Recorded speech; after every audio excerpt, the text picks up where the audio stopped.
안녕하세요. 배신의 장미입니다. 오늘은 한 어머니가 아들이 결혼 후 칠푼이가 되었다고 사연을 보내주셨습니다. 도대체 어떻게 했기에 어머니가 아들을 결혼시킨 후 다시는 안 보겠다고 했을까요? 그 사연 속으로 바로 들어가 보시죠.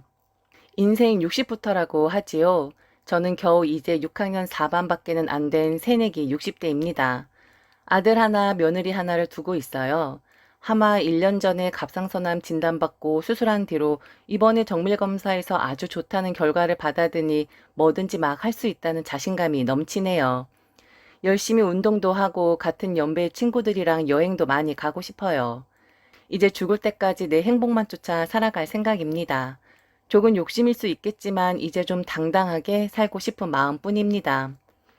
제 20대는 어렵게 살던 친정 식구들 보조하느라 청춘을 다 보내버렸고 30대는 늦은 나이에 한 남자 만나 아들 낳고 그 남자들 뒤치다꺼리 하느라 다 보내버렸고 40대 50대는 무능력했던 남편이 떠나자 장사하느라 뼈골 빠지고 60대 되어서 이제나 편해지려니 했더니 하나밖에 없는 아들놈 장가가서 이 어미를 배신해 속썩이고 게다가 저는 그 무서운 암 선고까지 받고 나니 인생 참으로 허망할 따름이었습니다. 그 중에서도 가장 저를 힘들게 했던 건 아들의 배신이었죠. 배신이라고 해서 제 돈 알겨먹고 집문서 가지고 튄 그런 건 아니었고요. 저와 며느리 사이에서 좀 덜 떨어진 칠푼이 짓을 했던 것인데 저는 아들의 칠푼이 짓으로 상처를 많이 받았었죠. 저는 집안의 장녀였고 부모님은 깡촌에서 남의 집 전답을 빌려서 농사를 짓고 사셨는데 교육의 중요성을 일찍부터 아시고는 저를 도예지로 보내 중고등학교를 마치게 해주셨어요. 저는 고등학교를 마치는 대로 쉽지는 않겠지만 서울로 상경해서 취직을 하고 싶었지요. 그런데 아버지는 그게 무슨 말이냐며 펄쩍 뛰셨습니다. 서울 가면 눈 깜짝할 새에 코 베어 간다고 하는데 다 큰 여자애가 서울에 혼자 가서 어떻게 살겠다는 이야기야. 고등학교까지 졸업시켜놨으면 도예지에서 일하면서 애비애미도 좀 돕고 밑에 동생들 건사할 생각은 안 하고 머리에 똥만 차서 어떻게든 서울로 도망갈 생각부터 먼저 해. 다시 한번 그런 소리 했다가는 확 호적을 파버릴 테니까 그런 줄 알아라. 그러니 잔말 말고 네 친구들처럼 공장 직공일 하면서 기술 배우고 밑에 동생들 밥도 해주고 학교도 보내주고 그래라. 애들 고등학교 졸업시키고 나면 내 그때 가서 좋은 혼처 알아봐 줄 테니까 그때 결혼하면 돼. 제 밑으로 남동생이 셋이나 딸려 있었는데 부모님이 드문드문 동생들을 놓으시는 바람에 3살씩 터울이 났어요. 부모님은 도예지에 자취방 하나를 얻어주시고 중학교 들어가는 자식들을 한 명씩 촌에서 도예지로 올려 보내셨기에 제가 고등학교를 졸업할 무렵에는 갓 고등학생과 중학생이 된 남동생들이랑 살고 있었죠. 아버지 말씀은 남동생들 다 고등학교를 졸업할 때까지 밥 해주고 도시락도 싸주고 애들 돌봐가면서 인근 공단에서 착실하게 일하라는 뜻이었습니다. 저도 제가 꿈꾸는 삶이라는 게 있었지만 당시로서는 아버지의 명령을 거부하는 일 따위는 상상할 수도 없었죠. 그래서 어쩔 수 없이 인근 공단에서 공장 일하며 남동생들 학바라지를 했는데 꼼짝없이 10년 정도를 그렇게 자취집에서 남동생들이랑 복닥거리며 살았네요. 그렇게 뒷바라지 했으면 공부라도 잘해서 서울로 대학을 갈 일이지. 둘째 동생과 셋째 동생이 둘 다 나란히 경북대에 들어가는 바람에 그 동생들이 군대 가기 전까지 밥해 먹이는 일을 멈출 수가 없었지요.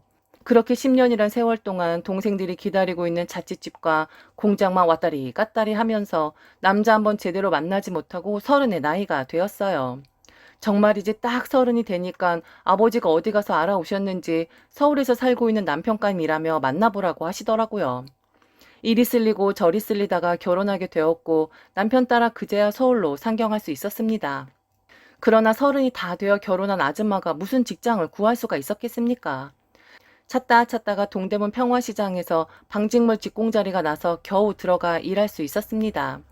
그렇게 40년간 방직과 미싱은 제 삶의 일부분이나 다름없게 되었지요. 남편은 서울과 지방을 오고 가며 물건들을 운반하는 대형 트럭 운전사였습니다. 사람이 거치고 무뚝뚝하여 아들을 낳았어도 별로 귀여워하거나 품에 안아주는 일은 드물었어요. 아버지는 남편이 남자답고 호탕하여 마음에 든다고 하였지만 같이 사는 저로서는 늘 답답했고 무엇보다도 결혼 생활이 행복하지 않았지요.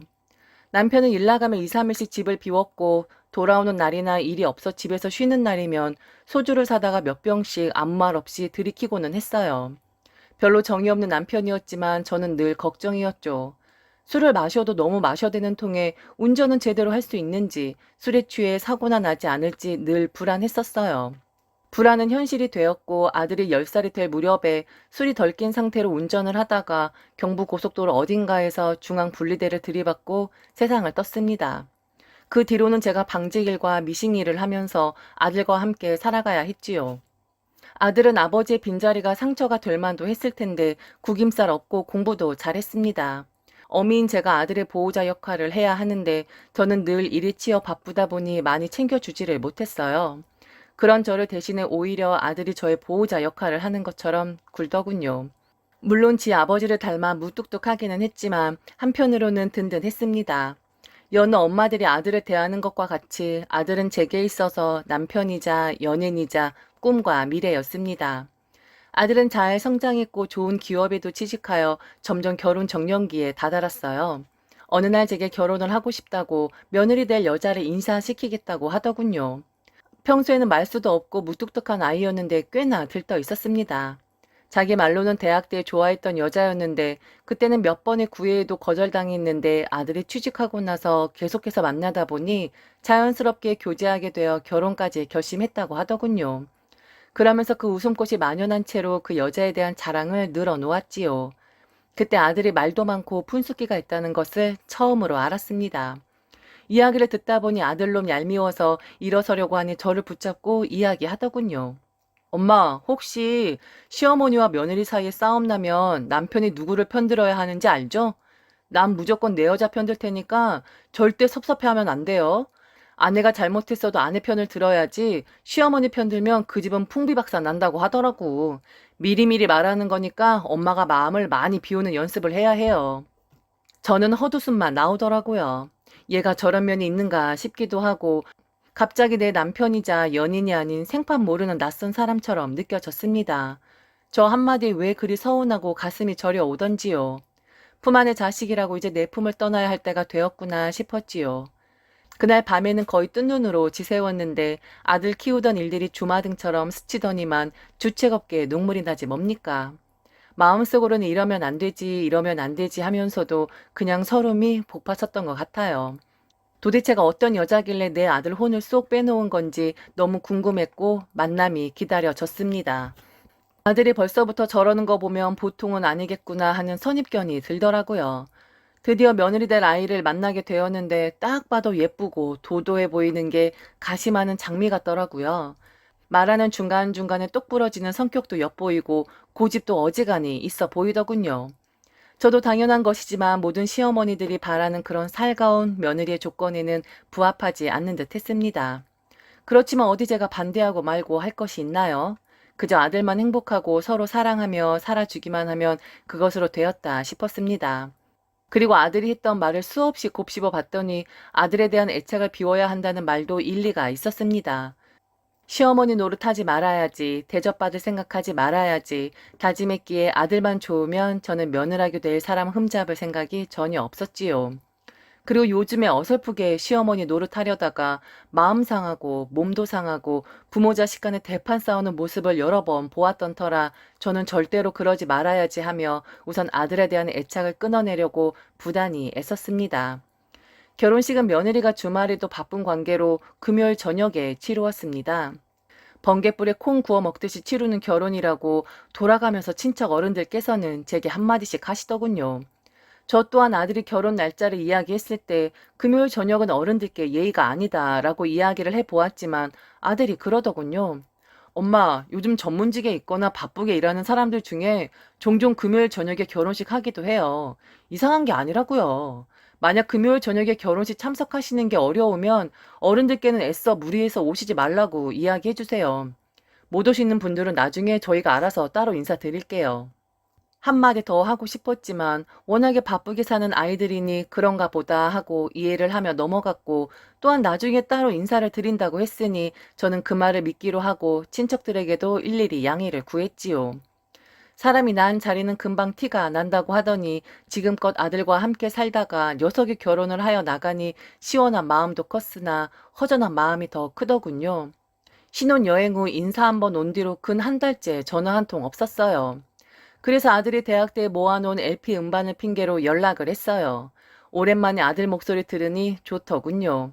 그래서 밥은 잘 먹냐, 몸은 좀 어떠냐, 싸우지는 않느냐 등등을 물어보는데 아니 이 녀석이 짜증을 내더라고요.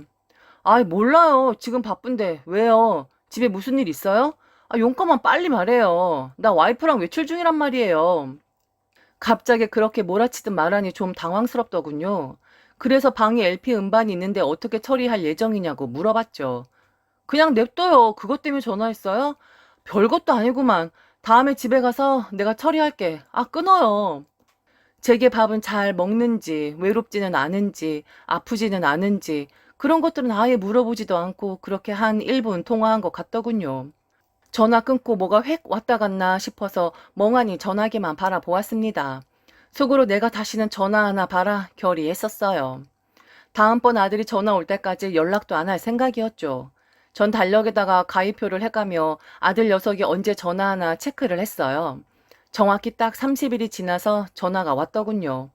안 받아볼까 하다가 목소리도 듣고 싶어서 얼른 전화를 받았습니다.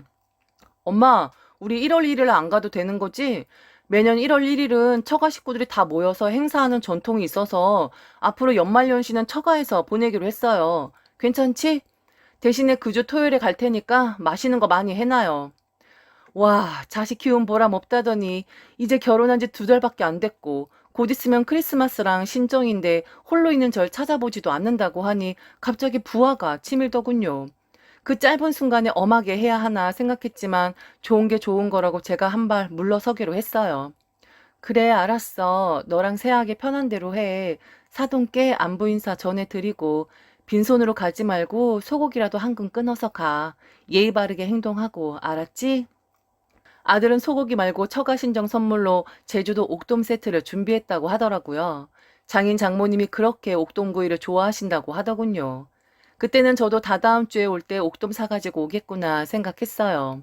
그렇게 새해를 홀로 맞이했죠. 기분이 이상하더라고요. 물론 예전에도 아들이 친구들이랑 새해 맞이하러 일출을 보러 간다, 여행을 간다 하면서 신정을 같이 안 보낸 적도 있었습니다. 그런데 결혼하고 나서 첫 신정인데 제게 인사조차 오지 않으니 이건 좀 섭섭하더라고요. 그래도 제가 허락한 일이니까 섭섭하다고 하면 속 좁은 엄마, 코투리 잡는 시어머니 될까 봐서 내색하지 말아야지 하고 다짐했습니다. 아들이 오기로 한 주말이 다가오니 그래도 신이 막 나더라고요. 뭘 해줄까 고민하다가 아들에게 전화해서 세학이 뭘 좋아하는지 물어봤죠. 아, 맞다. 엄마, 이번 주 토요일 날 가기로 한 거 있잖아요. 그거 다음 주로 미뤄야 할 것 같아. 이번 주에 와이프 회사 선배가 결혼하는데 청첩장을 좀 늦게 받았다고 가야 하나 말아야 하나 고민하길래 내가 결혼식 갔다가 오라고 했어요. 아무래도 직속 선배인데 안 가면 꼬투리 잡힐까 싶어서요. 다음 주에 가도 괜찮죠? 저는 화가 나서 한 소리 했어요.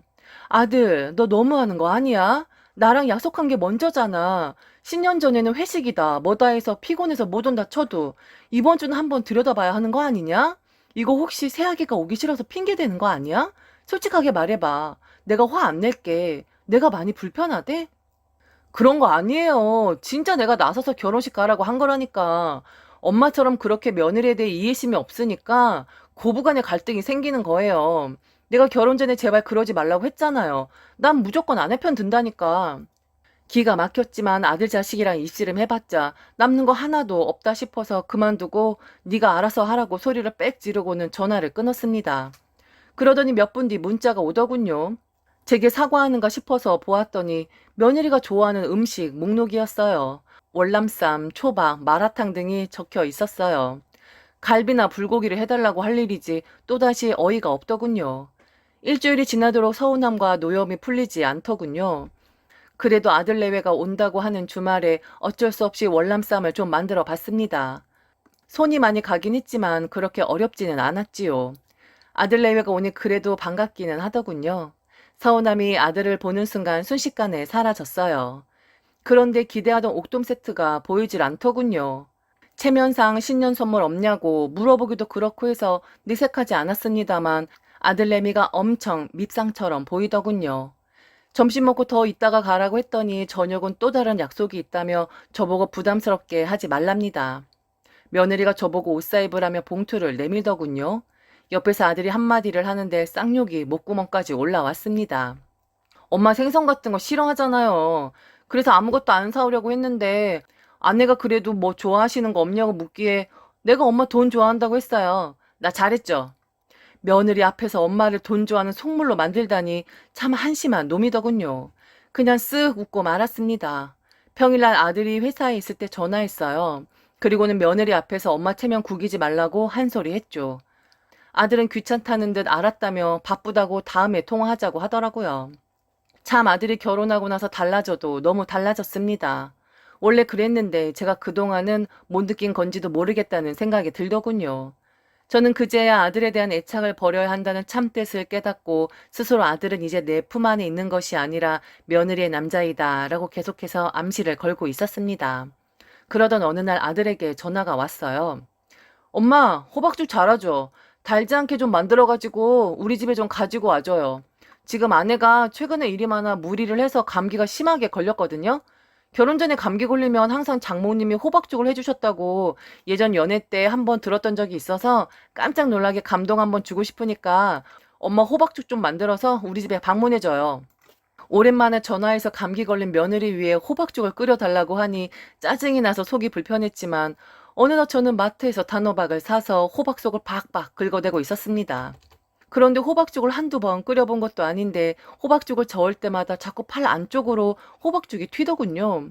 화가 가라앉지 않던 상태여서 그런지 죽도 화가 많이 난 모양이었습니다. 끓일 때는 몰랐는데 아들 집에 가는 도중에 보니 군데군데 벌겋게 물집이 잡혀 있더군요.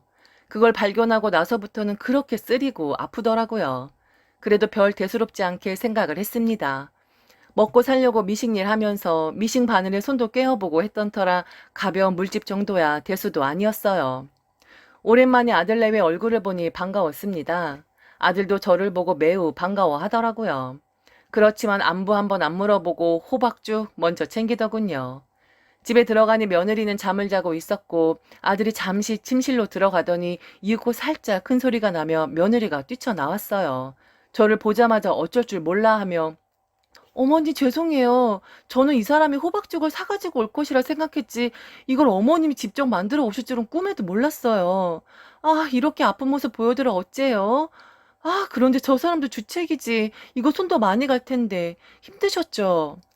오랜만에 본 새 아기의 얼굴은 많이 야위어 있더군요. 아까 호박죽을 만들며 짜증을 냈던 게 미안해지더라고요. 그리고 며느리는 바로 아들에게 왜 이렇게 생각이 없는 거냐고 제게 이런 걸 부탁하는 게 말이 되냐고 혼을 내더군요. 비록 아들이 며느리에게 꽉 잡혀 사는 것 같았지만 내심 고소했습니다. 또한 며느리는 기특하게도 아들도 눈치채지 못한 제 팔의 상처를 바로 알아보더군요. 호박죽을 만들다가 화상 입으신 거냐면서 어서 병원에 가자고 저를 재촉했습니다. 그런데 아들은 또 정신을 못 차리고서는 한마디를 하더군요. 약국에서 약 사다가 바르면 되지 무슨 이런 걸로 병원에까지 가. 엄마는 호박죽 한두 번 만드는 것도 아니면서 오늘따라 나 보란 듯이 그렇게 잔뜩 데워가지고 오고 그래요. 그리고 엄마, 내가 호박죽 달게 하지 말라고 얘기했잖아요. 설탕 넣었어요? 아니면 올리고당 넣은 거예요? 이 사람 음식 달게 안 먹는데 내가 넣지 말라고 하니까 엄마 벌써 치매 온 거 아니에요? 기껏 팔 대어가면서 죽 써서 왔더니만 남의 집 자식이라도 그렇게는 말 못할 텐데 이놈은 찢어진 입이라고 나오는 대로 찌꺼리더라고요. 머리통을 한 대 갈겨주라고 하던 찰나 며느리가 아들의 팔을 콱 꼬집었습니다. 그러면서 단호박죽 진짜 좋아한다며 진짜 맛있게 먹더라고요. 그리고는 다음부터 힘들게 해오지 말라고 합니다. 그냥 아들 보고 싶으면 주말에 한 번씩 와서 외식하자고 하더라고요. 불행인지 다행인지 며느리는 첫인상 느낌과는 다르게 살갑고 다정한 그런 아이였습니다. 며느리를 다시 보게 되었죠. 그런데 아들은 점점 미워져 갔습니다. 그 일이 있은 후 며칠 뒤 손가락이 퉁퉁 붓고 통증이 있어서 관절염이 아닌가 찝찝하던 차였는데 눈치도 없는 아들이 제게 겉절이를 해달라고 하네요. 손가락 아프기도 하고 귀찮기도 해서 다음 주에 해줄까 하다가 그래도 아들이 먹고 싶다고 하는데 안 해줄 수가 있나요? 만들어서 가져다 주겠다고 하니 웬일로 아들이 집으로 오겠답니다. 주말에 아들 혼자서 오더라고요. 비록 아들내미 소파에서 TV 보며 낄낄대고 있어도 저렇게 있는 모습 보니까 기분은 좋았습니다. 겉절이에 간을 하려고 멸치 액젓을 넣으려는데 아들이 소리를 빽 지르더군요. 며느리가 젓국을 전혀 못 먹는다며 그걸 넣으면 어쩌냐고 저를 타박하더라고요. 그럼 미리 말을 할 것이지 지가 이야기를 하지도 않았으면서 제게 큰 소리를 내는데 이게 지금 며느리에게 미쳐도 단단히 미쳤구나 싶었어요. 간도 쓸개도 다 빼줄 만큼 아들놈의 세상은 오로지 며느리를 위해 돌아가는 것 같았고 앞뒤 분간 못하는 그런 똥멍청이가 되어버린 것 같았죠. 그나마 며느리가 분별력 있는 아이였기에 다행이었지 만일 며느리까지 우리 아들놈같이 천지분간 못하고 푼수 끼는 사람이었으면 큰일 날 뻔했다는 생각이 들었어요. 그 이후로 며느리와 관련된 게 있으면 아들이랑 사사건건 의견 차이로 부딪혔습니다. 한두 번도 아니고 사소한 것까지 며느리의 심기에 거슬리는 것 같으면 아들은 제게 난리를 부리더라고요. 하도 화가 나서 아들에게 다시는 내게 전화하지 말라고 했어요. 그렇다고 진짜로 한 달 넘게 전화를 안 하더군요. 그런데 어느 날부터 목이 불편했어요. 침 삼키기도 힘들고 목 부위에 뭔가 들어있는 것 같기도 하고 나중에는 음식물 삼키기도 힘이 들더라고요. 목소리도 자꾸 갈라지는 듯하고 혹시 목에 뭐가 걸린 건가 밥 한 숟갈을 입에 넣어 꿀꺽 삼켜보아도 불편함은 사라지지 않았고 더 힘들어지기만 하더군요. 그래서 어쩔 수 없이 한 소리 들을 것이 뻔하지만 아들 녀석에게 전화를 했어요. 며느리가 아들의 전화를 받더군요. 지금 씻고 있는 중이라고 나오면 바로 전화를 드리게끔 하겠다고 했는데 1시간이 지나도 전화가 오질 않았어요. 저는 다시 아들에게 전화를 해서 어떻게 이렇게 오랫동안 전화를 기다리게 할 수 있는 거냐고 화를 좀 냈습니다. 그랬더니 퉁명스럽게 전화 안 한다면서 왜 했냐고 따지듯이 이야기하더군요.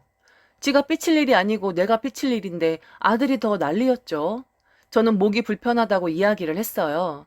아들놈은 혹시 제가 생선 먹다가 가시 삼킨 거 아니냐는 소리를 하더군요. 아니 이놈아, 내가 생선 가시 때문에 너에게 전화했겠냐? 느낌이 이상하니까 나 병원 좀 데리고 가라고 이야기했지. 병원 혼자 가는 거 좀 그렇잖아. 으이구 나쁜 놈아. 저는 전화를 끊어버렸습니다. 다시 전화 오기에 받지도 않았죠. 그때는 진짜 아들이랑 인연을 끊으려고 했습니다. 그런데 1시간 뒤에 며느리가 우리 집을 찾아왔어요. 아들한테 이야기를 듣고 걱정이 돼서 왔다고 어느 정도 불편하신 거냐고 저에게 묻더군요. 주책 없게 눈물이 났고 목이 이상하다고 하소연했지요. 며느리는 저를 위로하며 함께 병원을 가 주었습니다. 며느리와 가면서 이런저런 이야기를 했는데 제게 연신 죄송하다고 말하더군요. 며느리도 아들이 왜 그렇게 어머니를 퉁명스럽게 대하는지 모르겠다고 그렇게 하지 말아달라고 부탁도 해보고 화도 좀 냈다고 하더군요.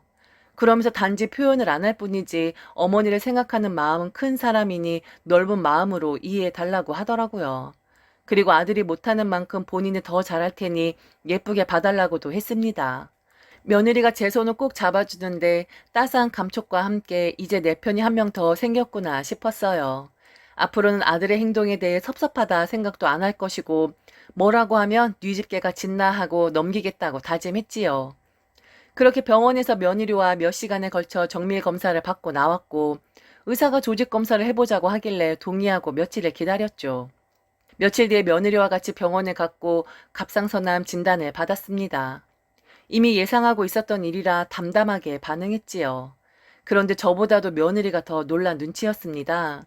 어떻게 하냐고 울며 불며 아들에게 전화해서 빨리 오라고 하더군요. 그런데 전 솔직히 암이라는 단어 자체가 주는 막연한 공포심 외에는 크게 긴장하지도 절망하지도 않았었습니다. 갑상선암은 요즘 너무 흔하게 걸리니까요. 의사가 바로 수술하자기에 망설임 없이 수술 동의하고 날짜를 잡았습니다. 입원하는 날 아들과 며느리가 동행을 해 주었고 수술실에 들어가기 전 며느리는 제 손을 꼭 잡고 별일 없을 거라고 이야기를 해주는데 아들은 생전 쓰지 않던 모자를 푹 눌러쓰고는 아무 말 없이 따라오기만 하더니 거의 수술실에 다다랐을 때 그때서야 한마디를 하더군요. 엄마! 아들의 푹 눌러쓴 모자 아래로 눈에 눈물이 그렁그렁 맺혀 있었습니다. 엄마라는 짧은 말 한마디에 많은 것이 함축되어 있다는 것을 저는 느낄 수 있었어요. 그렇게 저는 수술을 잘 끝냈고 정신이 들어 눈을 떴을 때 아들 눈은 퉁퉁 부어있고 꼴이 말이 아니었습니다. 아들은 제가 깨어나자마자 엄마를 부르며 와락 껴안더군요. 그리고 어릴 적 지 아버지가 돌아가실 때 제 품에서 울던 것처럼 어린 아이처럼 눈물 콧물을 흘리며 울어대더군요. 다 큰 성인 남자가요. 다른 사람들도 있는데 제가 어찌나 창피하던지요. 아들은 울면서 연신 잘못했다고 용서를 빌었습니다. 엄마가 잘못될 수도 있다는 생각에 미치는 줄 알았다고 무사히 수술 잘 맞춰주셔서 고맙다고도 하더군요. 앞으로는 엄마한테 퉁명스럽게 이야기 안 하고 엄마 말도 잘 듣겠다고 기특하게 철이 든 이야기를 했습니다. 그 이후로 아들은 일주일에 한 번씩 꼭 집에 찾아와서 하룻밤씩 자고 갔습니다. 그리고 갑자기 어른이나 된 듯이 묵직하게 변하더니만 효도하기 시작하더군요. 제가 아프고 나니 비로소 이 어미의 소중함을 깨달은 모양입니다. 지금은 저와 며느리 사이에서 아주 줄을 잘 타더군요. 지금까지는 별 문제 없이 저와 아들 내외가 잘 지내고 있습니다. 아들 키운 보람 없다는 말 사실은 100%다 맞는 말이기는 합니다. 저도 아들 결혼시키고 한 1년간 경험했으니까요. 그런데 그 아들이 좋은 배우자를 데리고 오면 좀 달리 생각을 해야 할 것 같습니다. 만약 제 아들처럼 철딱선이 없는 푼수떼기가 며느리로 들어왔다면 저는 병원에 가기도 전에 화병으로 유명을 달리 했을지도 모르겠습니다. 아마도 지금 이렇게 사연도 못 썼겠죠? 인생은 60부터라고 한다지만 나이 들면 무슨 일이 어떻게 생길지 아무도 모르는 것이지요. 부디 여러분들도 매일이 행복하시기를 그리고 걱정거리 없으시기를 바라겠습니다.